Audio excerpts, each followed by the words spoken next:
Vamos lá. Continuando, né? Porque eu vi que o vídeo estava começando a ficar muito grande, muito extenso, então eu resolvi finalizar. Mas foi um final meio foice, foi bruto. Eu não me despedi nem fiz nada, foi um corte assim no meio do que eu tava falando do chicote. Então, na verdade, eu vou aqui voltar a falar um pouco do chicote. A vassoura e o chicote é a carta que vai falar de confusão, de briga, de discordância, de litígio, de feitiço, de magia. Essa é a carta do chicote, a carta número 11. Ela também vai descrever, ela só é positiva, porque você está vendo que é uma carta super negativa, né? Mas o que, que ela é positiva? O que, que a gente pode tirar de positivo do chicote? A insistência. Você vê que é uma arma, uma ferramenta que não se dá uma chicotada só. É um instrumento de repetição. Então, ela lhe aconselha a insistir. Isso aqui é um treino, pode representar exercício físico, pode representar um treino de um atleta, ou uma situação que você já levou dois, três fora, dois, três não na cara para arranjar um emprego, e o chicote aparece e diz: insista, insista, continue insistindo, que uma hora vai dar certo. Então o chicote tem essa interpretação da insistência. Então ela também não é simplesmente ruim o tempo todo, né? Então tem 5%zinho aí que é positivo no chicote, ok? Carta número 12, carta dos pássaros. É uma carta de paquera, é uma carta de um namorico, né? Não é uma coisa séria, mas é um diálogo. Essa aqui é a carta que a gente costuma dizer da comunicação falada, a carta do verbalizar, se comunicar verbalmente, porque os pássaros eles cantam, então eles se comunicam através do canto. Então aqui está falando justamente de comunicação. Mas é uma carta que também a escola europeia vê muito como uma carta de estresse, de você estar estressado, de você não estar tranquilo. A falta de, de quietação dos pássaros, ou seja, eles são inquietos, né? Então ele tem esse sinônimo de zoada, de estresse, de barulho. Então a carta dos pássaros também vai ter esse significado, ok? No geral, é uma carta de comunicação. Uma carta que quando aparece é uma carta que manda ter um diálogo. É uma carta que vai falar que vai ter algum tipo de comunicação verbal, ou seja, você vai receber um telefonema, vai falar no celular, alguém vai entrar em contato com você, esse tipo de comunicação.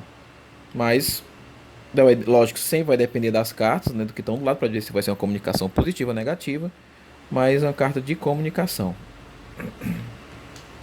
Carta número 13, a carta da criança. A criança, ela vai descrever o próprio filho do consulente, o neto, enfim, quem é a pessoa marcar num jogo com uma mesa real. Mas, no geral, é uma carta que fala de infantilidade.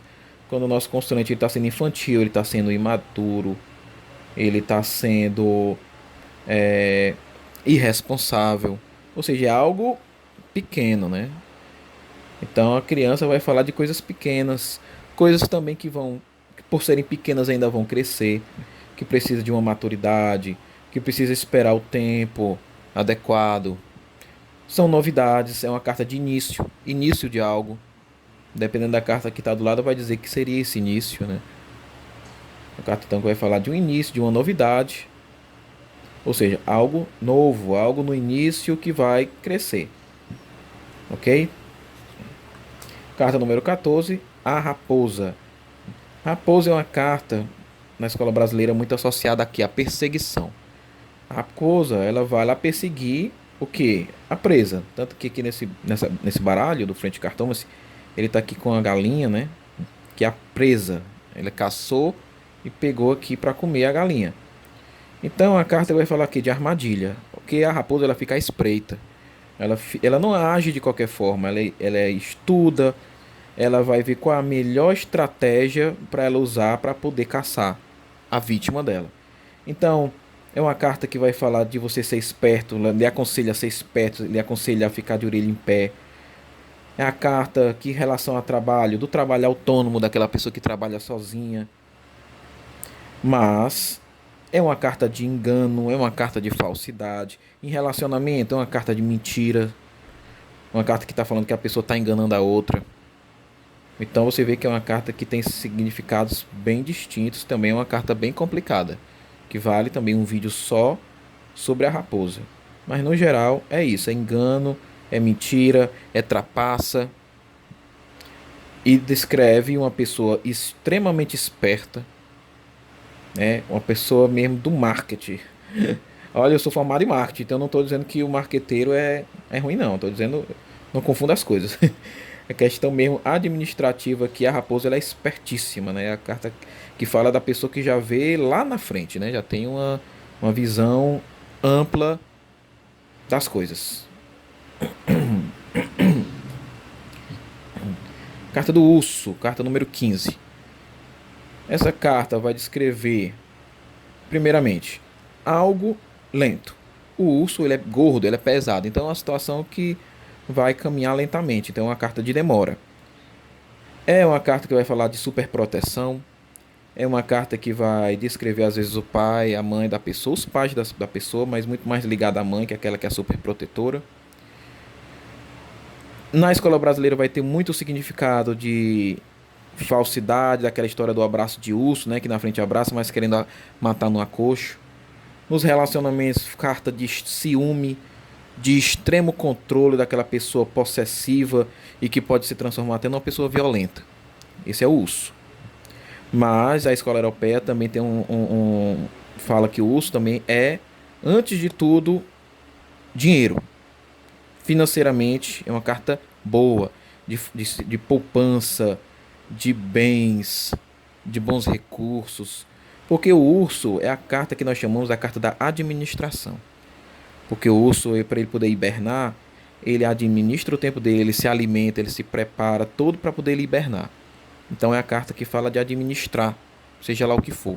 No trabalho é uma carta que fala de uma pessoa que não é simplesmente um simples operário, né? Uma pessoa que já tem também um cargo um pouco elevado.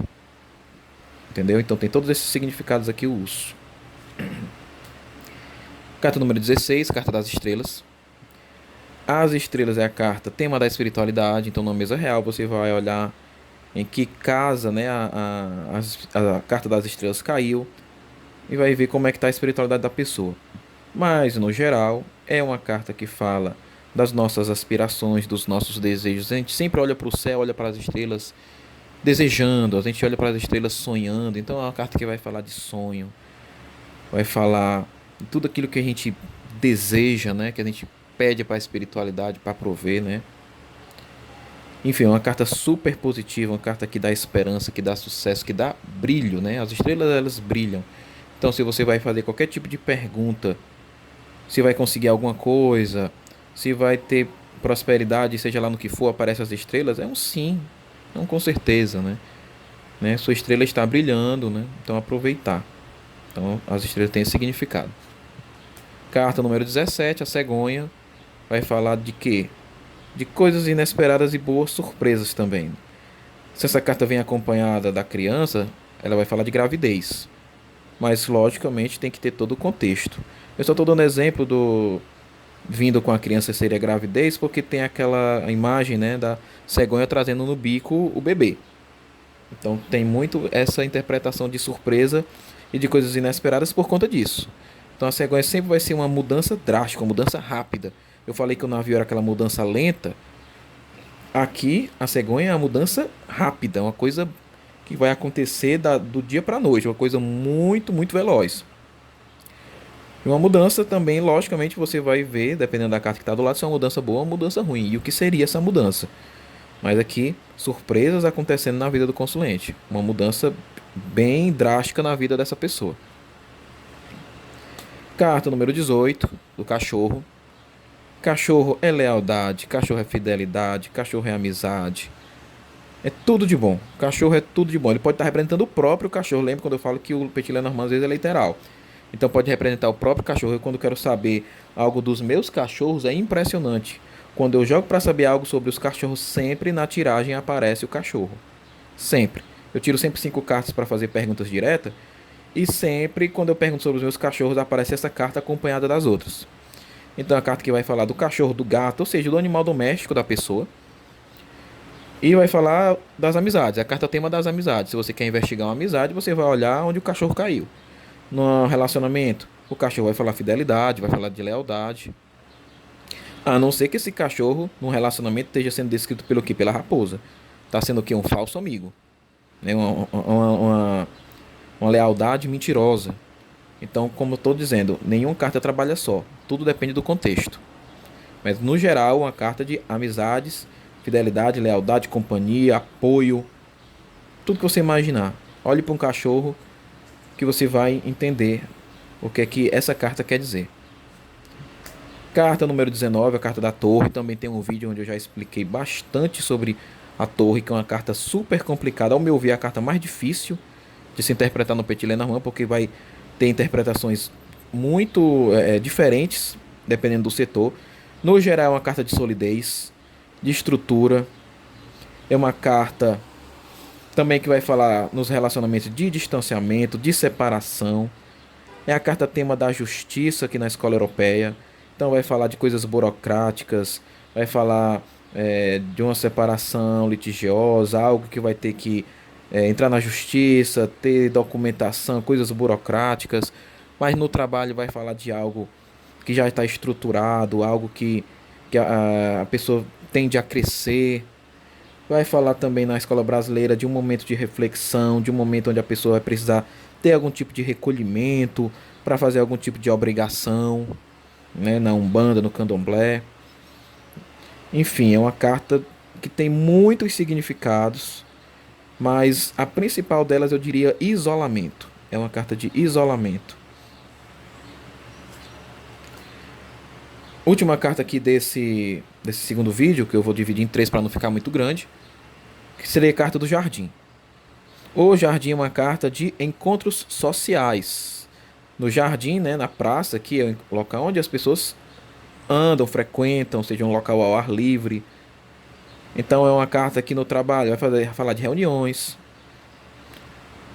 É uma carta que tudo que envolve outras pessoas, que envolve se encontrar, conversar, é a carta do jardim. É um grupo de estudos, se vier acompanhado dos livros, é um grupo de estudos.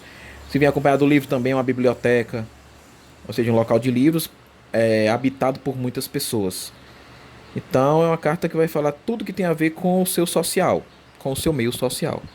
Essa aqui é a carta do jardim. Então no próximo vídeo aqui eu já começo com a montanha, ok? Vamos lá.